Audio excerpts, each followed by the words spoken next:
Welcome to Cash in the Cyber Sheets. I'm your host, James Bowers, and together we'll work with business leaders and industry experts to dive into the misunderstood business of cybersecurity and compliance to learn how to start making money from being secure and compliant. Welcome to Cash in the Cyber Sheets. Hey everybody, welcome back to Cash in the Cyber Sheets. I'm your host, James Bowers, Chief Security and Compliance Architect here at Input Output. Very happy to have you back here with us today. And today, I think what we'll jump into is more of the logistics around what actually occurs during a information security audit. What's that really going to look like? What are the interactions going to look like? And overall, just what can you expect from that? Today's not really going to be a deep technical dive into exactly kind of what's being audited, but more so the approach of what are you going to experience? What does the process kind of look like at least at a high level, start to finish? So before jumping into that, we've always got to throw it out there. Please click on that like, click on that subscribe. If there is anything that you would like to hear from us or have us discuss, please put that in comments. Would love to hear from you. I will also come out and say that I just realized that for whatever reason, the video, if you're watching us on YouTube, the video has been very dark. I don't exactly get why that is because it looks super sharp here. It's something with the editing. Still learning all of this as we go. We're better at security than we are at editing, but there that is. Scrape your elbows, make things better as you go along. Rough is enough, can't steer a parked car, yada, yada. Okay. Getting into what occurs during a security audit. Now, obviously, we've done a lot of security audits. We've done a lot of types of audits. And what I think is important is it really does depend on the scope of your audit, on what you're auditing, on what exactly that's going to look like. With that said, there's a lot of similar structure. So that's what I want to dive into here. And the very first thing before getting into the audit itself, and this is probably the most important, is the scoping.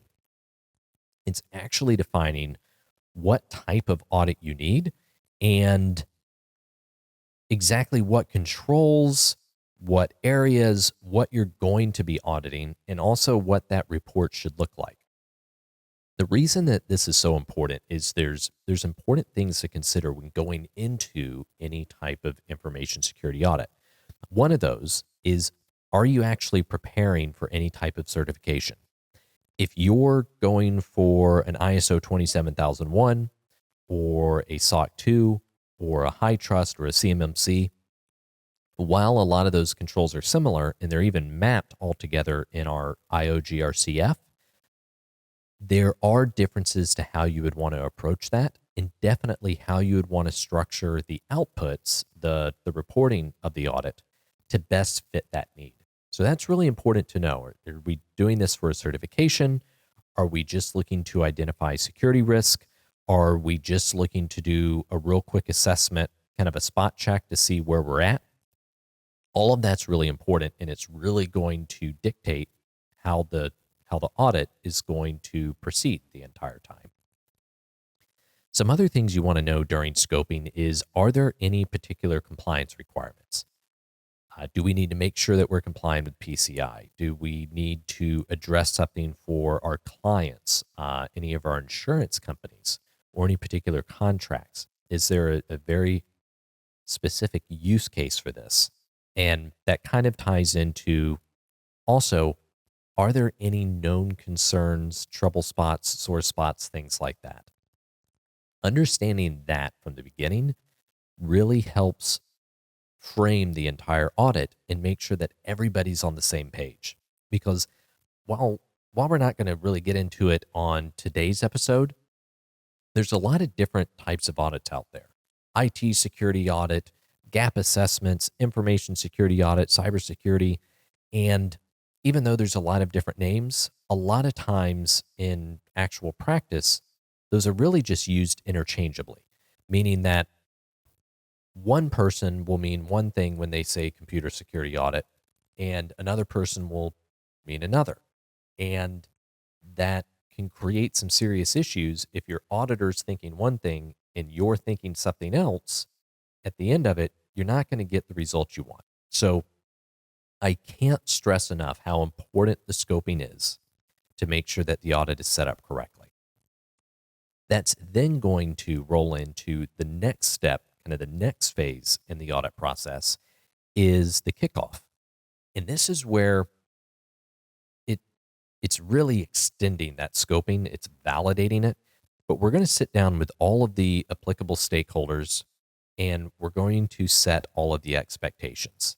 And that's going to be expectations around the technicalities, how this audit's going to proceed, who's going to do what, how are we going to report issues, what is the scope, what are the deliverables going to look like, and how is this going to be reported. It's very important to identify here to make sure that there's no misconceptions and that everybody's on the same page.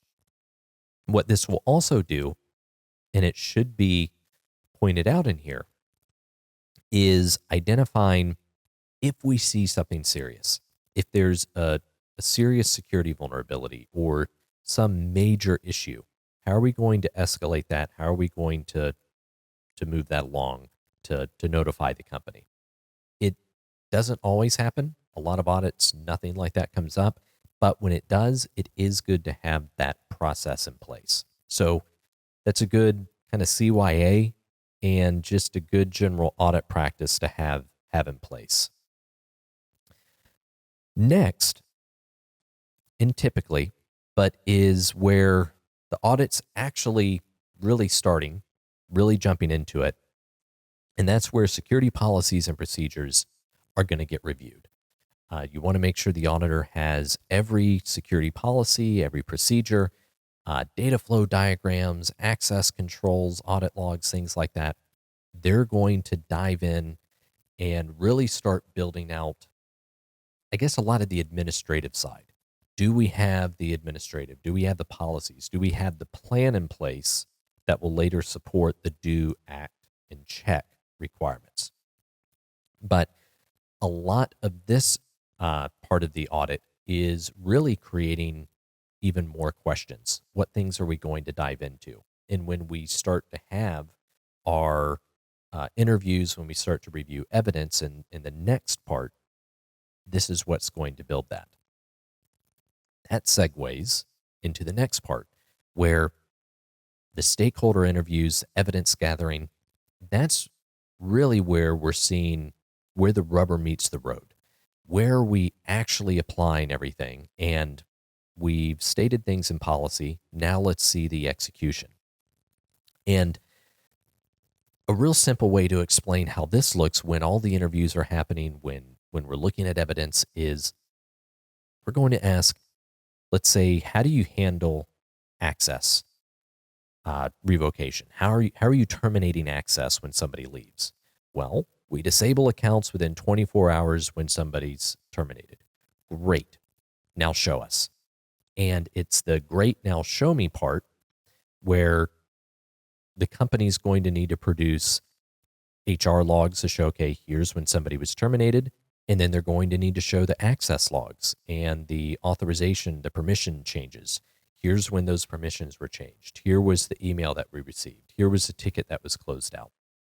And it's just walking through that process to make sure everything's being executed as it's supposed to be according to applicable standards, contract requirements, and all the other requirements out there, but also against policy. This is really where, too, we're wanting to make sure that what your policy says is what you're actually doing. And that next step with it, that it meets your applicable requirements, whether those are regulations, whether those are with contractors, whoever. The next part in this also greatly depends on the scope of the audit, but it's really connecting all the dots. It's looking at the risk and the control validation. And at even in audits that aren't doing a very deep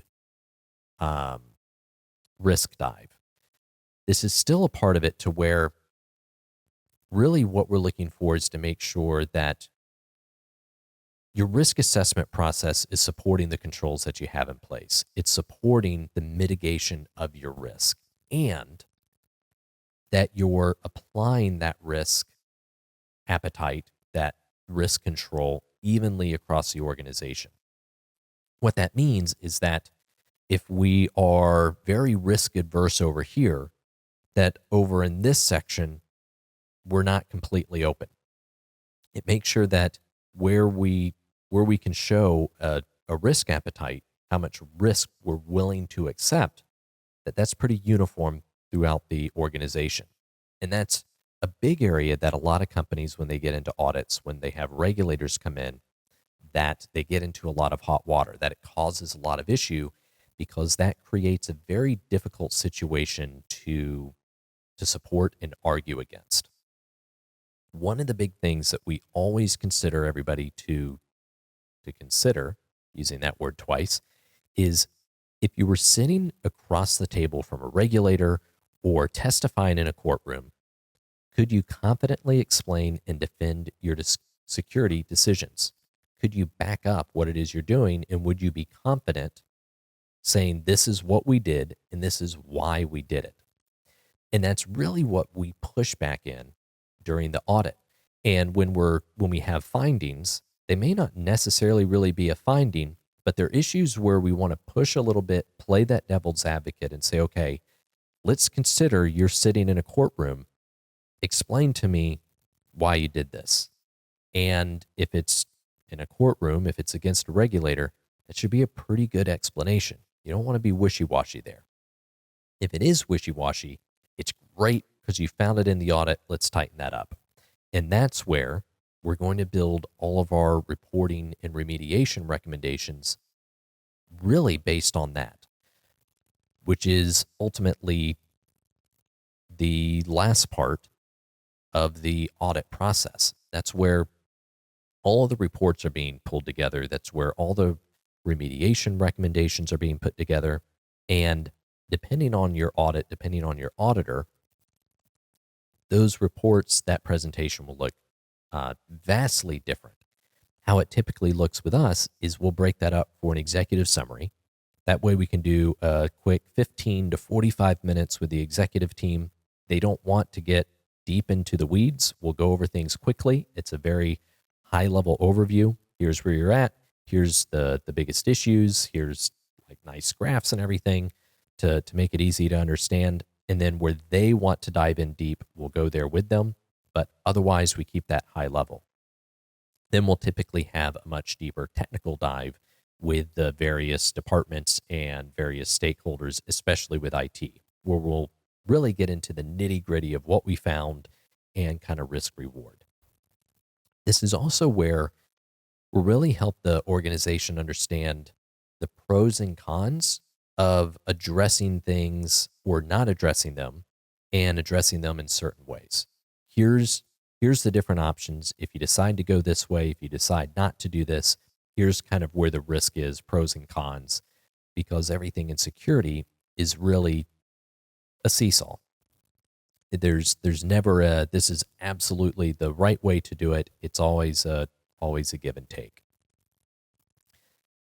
That is overall the general audit process, what you're going to expect. Again, you want to make sure that you're doing the scoping up front. If you have no audit at all, at least have the scoping.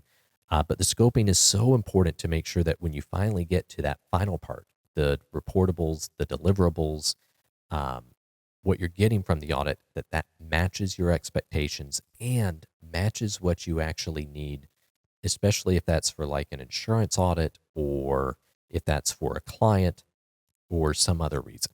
You want to make sure that those align so that this investment which you're doing, time, people, money, all of it actually makes sense for your business.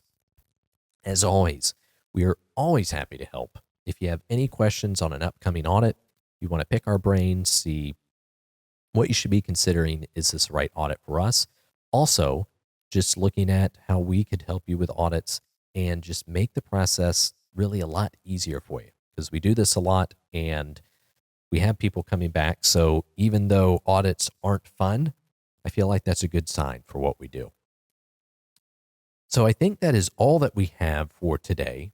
I thank you very much for listening to us today on Cash in the Cyber Sheets, and look forward to having you back with us next time.